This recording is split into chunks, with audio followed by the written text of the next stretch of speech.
Hello everyone, today Half-Fan continues to tell 5 stories about life. Please listen.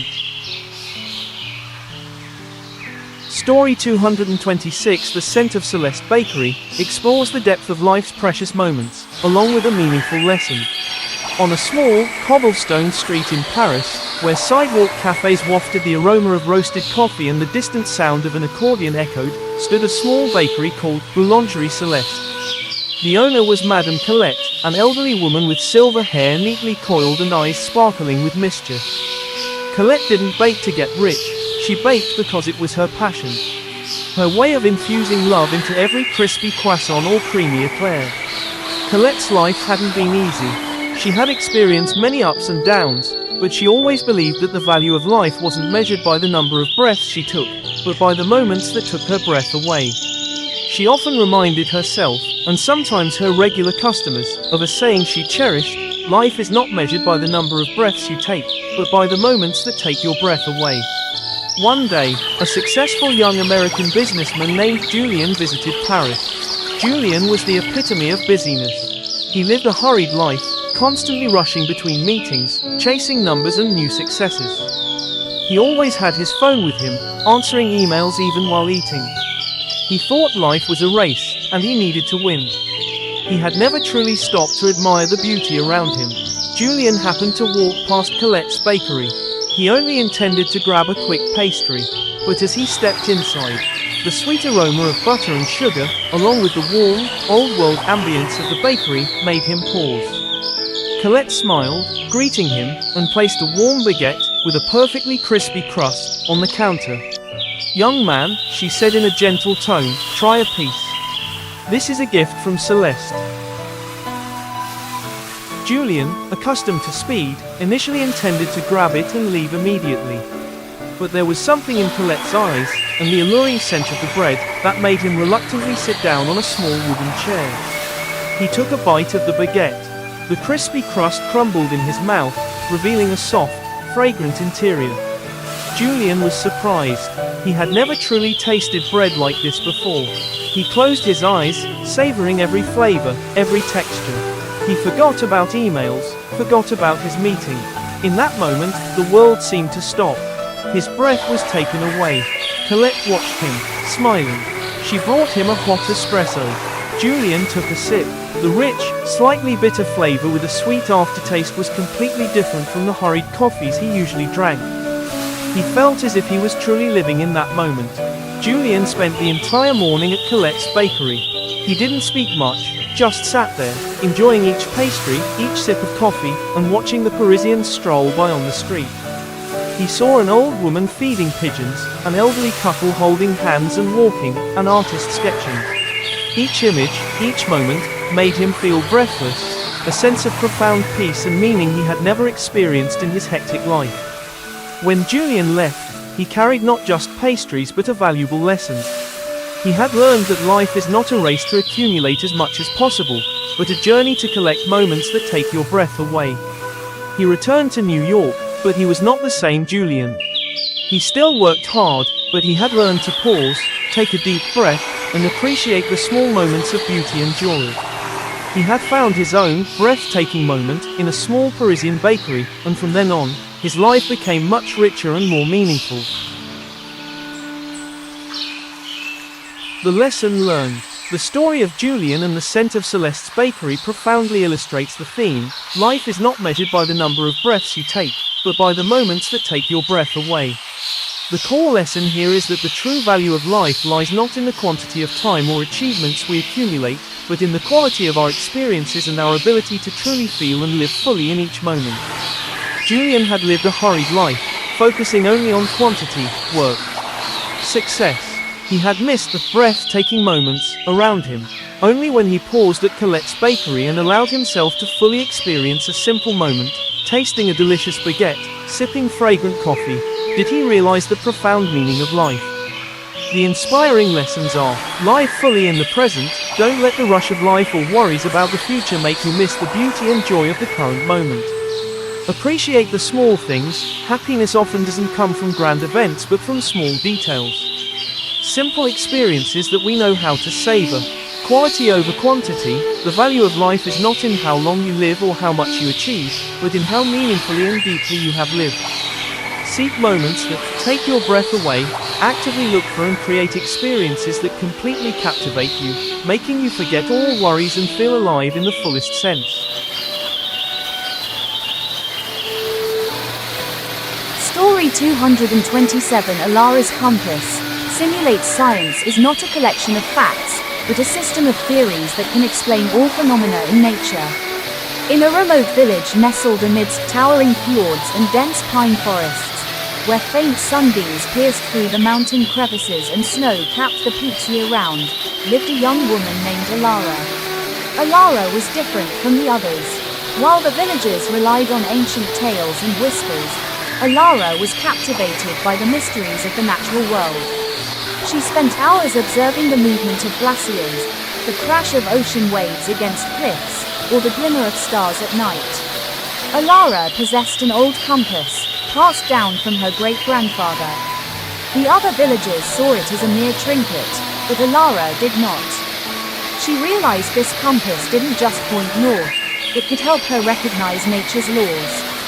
She wondered how a tiny needle could always point in one direction, no matter where she was.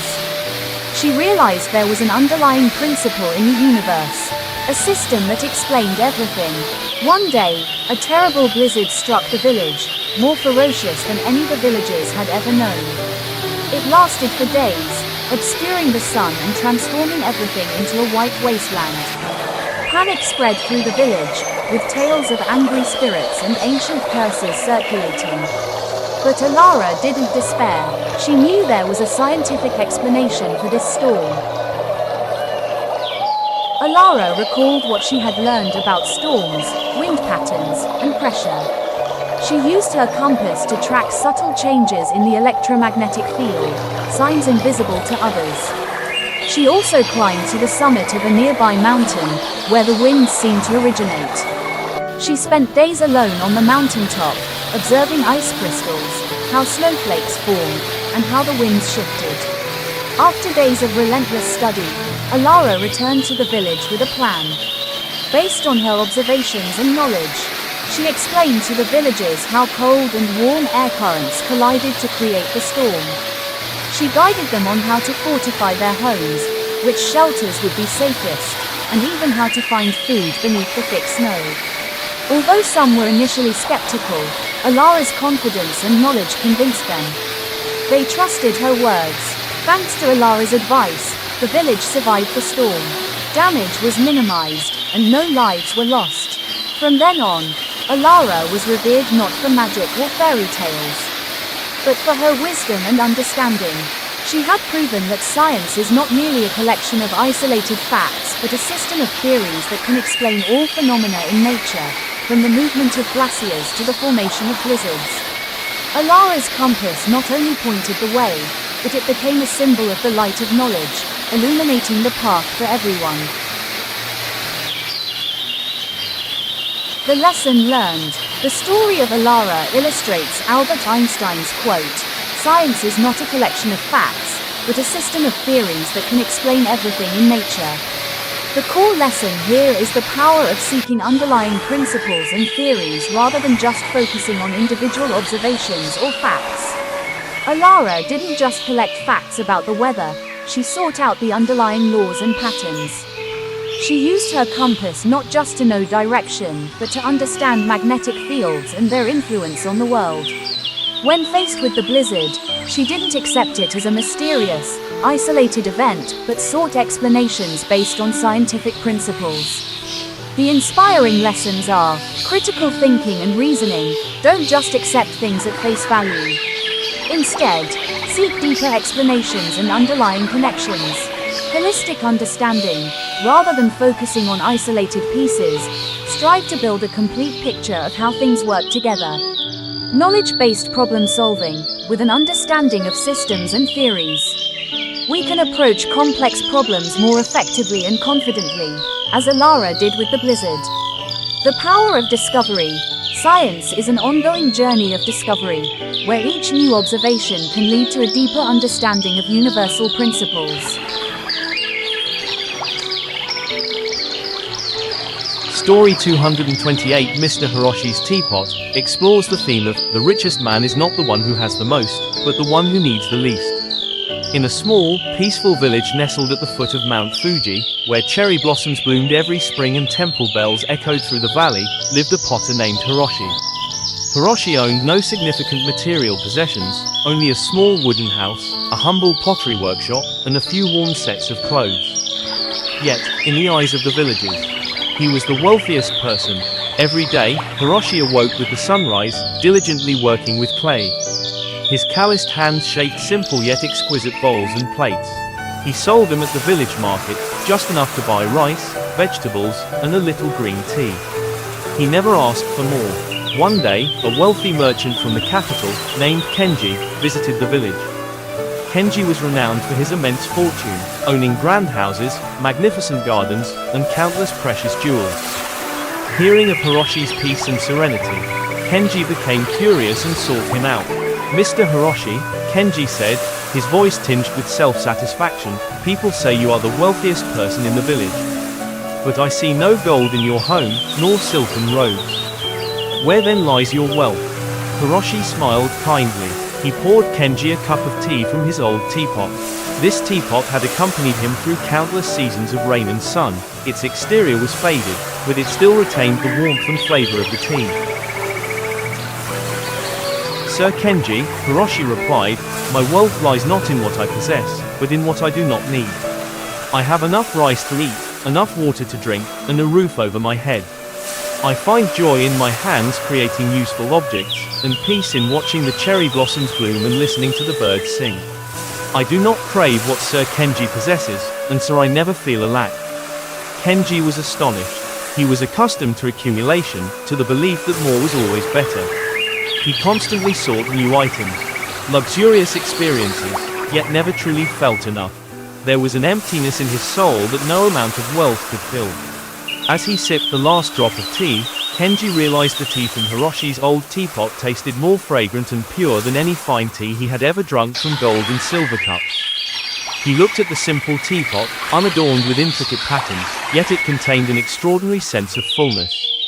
Kenji stayed in the village for a few more days, learning from Hiroshi how to make pottery, and how to view the world with different eyes. He began to feel joy from small things, from connecting with nature and the satisfaction of working with his own hands. He returned to the capital, but he was no longer the greedy merchant Kenji from before. He continued his business, but with a lighter spirit, less greedy, and more appreciative of what he had. The lesson learned. The story of Hiroshi and his teapot deeply illustrates the theme. The richest person is not the one who has the most, but the one who needs the least. The core lesson here is that true wealth lies not in the amount of material possessions one accumulates, but in one's level of contentment and freedom from incessant desires. Hiroshi demonstrated that when we minimize our needs and wants, we become less bound by the pursuit of material things. This leads to a sense of inner peace, sufficiency, and genuine happiness. The inspiring lessons are gratitude and contentment. Appreciate what you have rather than yearning for what you don't. Contentment with the basics leads to a richer life spiritually. The value of simplicity. A simple, uncluttered life can free us from the pressure of accumulating and maintaining possessions, allowing more time for what truly matters, such as relationships, nature, and personal growth.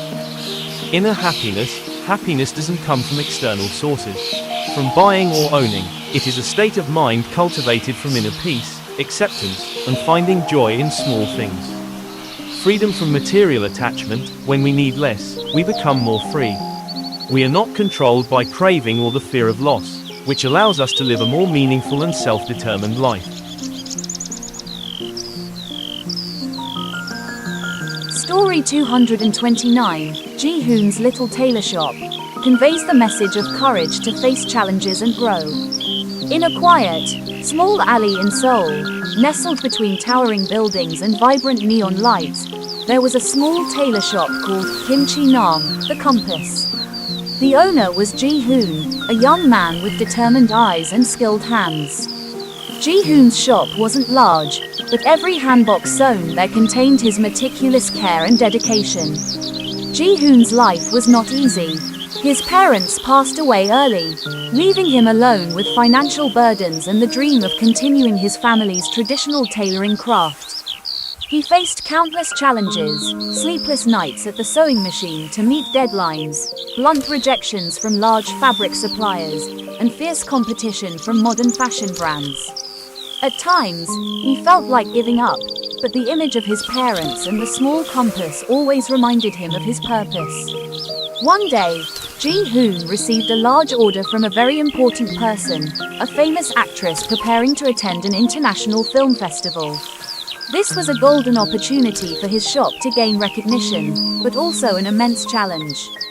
The hanbok needed to be perfect, without a single flaw, and time was running out. The pressure weighed heavily on Ji-hoon. He worked tirelessly, sometimes to the point of exhaustion. One night, as he was meticulously working on the final stitches, an unexpected storm hit. Lightning flashed repeatedly, and then, the power went out. The entire neighborhood was plunged into darkness. Ji-hoon panicked. Without electricity, he couldn't finish the hanbok on time. In that moment of despair, Ji-hoon suddenly remembered his father's words, "Son, life is a series of challenges. The more bravely you face them, the more you will grow." He took a deep breath and lit a candle. In the faint candlelight, Ji-hoon continued his work by hand.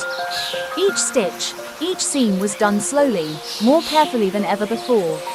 He felt every fiber of the fabric, every curve of the hanbok, as if he were conversing with it. The next morning, when the first rays of sunlight streamed through the window, the power was back on. The hanbok was complete, not only perfect but also exuding a delicate, authentic beauty that no machine could have created. The actress was immensely satisfied. Ji-hoon's hanbok shone on the film festival red carpet, receiving countless compliments. Kimchi Nam, tailor shop became famous. Ji-hoon was no longer the anxious young man he once was. He had grown, becoming stronger and more confident. He understood that challenges were not obstacles to hinder him, but stepping stones to help him rise. Each callus on his hands was not a sign of hardship, but a testament to his resilience and courage. The lesson learned. The story of Ji-hoon and his tailor shop, Kimchi Nam, profoundly illustrates the theme. Life is a series of challenges. The more bravely you face them, the more you will grow. The main lesson here is that challenges are not roadblocks but opportunities for growth and for discovering one's hidden strengths. Ji-hoon did not give up when faced with overwhelming difficulties, from financial burdens to the power outage. Instead, he bravely confronted them, sought solutions, and even refined his skills under adverse conditions. This not only led to his professional success but also to his personal growth. The inspiring lessons are: the spirit of perseverance. When faced with adversity, do not be disheartened. See it as an opportunity to strengthen your will and find creative solutions. Growth through hardship. Just as a tree must endure storms to deepen its roots, people grow stronger and more resilient by overcoming challenges. Inner strength. In moments when there seems to be no way out, that is precisely when we discover the hidden strength and capabilities within ourselves. Turning challenges into opportunities. Every difficulty is a lesson, an experience that helps us sharpen our skills, gain experience, and become better. Story 230, The Glassblower of Murano Island, promotes creativity and the ability to see hidden things, along with a meaningful lesson. On the famous island of Murano in Venice, where canals shimmer, reflecting the Mediterranean sun, and the delicate chime of glass resonates from workshops, lived a glassblower named Marco. Marco didn't own the largest workshop or the most modern furnace, yet his creations held a peculiar allure. While other artisans blew familiar glasses and vases, Marco possessed the ability to see shapes, colors, and emotions hidden deep within the molten glass. Marco's grandfather, a retired master glassblower, often told him, "Marco, glass is not just sand and fire. It is a soul waiting to be set free. Creativity is not about replicating what exists, but the ability to see what cannot be seen with the naked eye, and bring it to life. One year, a grand festival was approaching in Venice, and the Doge requested a unique, unprecedented glass artwork for display. The finest artisans on Murano participated, each striving to create the most splendid pieces. Marco also joined, but he didn't start with a sketch or a fixed idea. He simply sat before the furnace, gazing into the dancing flames and the melting glass. The other craftsmen mocked him. "Dreaming again, Marco?" they said, "You're wasting valuable time." But Marco didn't mind. He closed his eyes, listened to the whispers of the fire, and felt the heat. He didn't see a vase or a statue. He saw a dance, a wave of emotion, a story untold. He saw something invisible, existing only in his mind. When Marco began to blow, the others watched in astonishment. His hands moved without a pattern, as if harmonizing with an unseen melody. He twisted, pulled, and compressed the molten glass, but not into any fixed form. He worked spontaneously, fluidly, as if he were painting a picture in the air. Finally, when the piece was complete and cooled, it was neither a vase nor a statue. It was an abstract sculpture, fluid like a dance, shimmering with thousands of colors of light. It reflected not only the beauty of the glass but also emotion, movement, and a silent story. Everyone was stunned. They had never seen a glass artwork like it. It could not be replicated, for it was born from a unique vision. The Doge was immensely impressed. He declared Marco's work the most unique and magnificent, for it was not only beautiful to behold but also touched the viewer's soul. From then on, Marco was more than just a glassblower. He became an artist, a creator. Marco's story spread throughout Venice and beyond. He taught everyone a valuable lesson.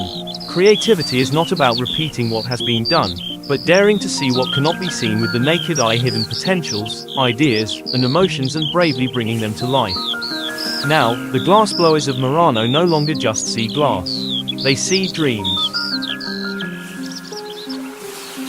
The lesson learned. The story of Marco, the glassblower of Murano, deeply illustrates the theme: creativity is the ability to see what cannot be seen with the naked eye.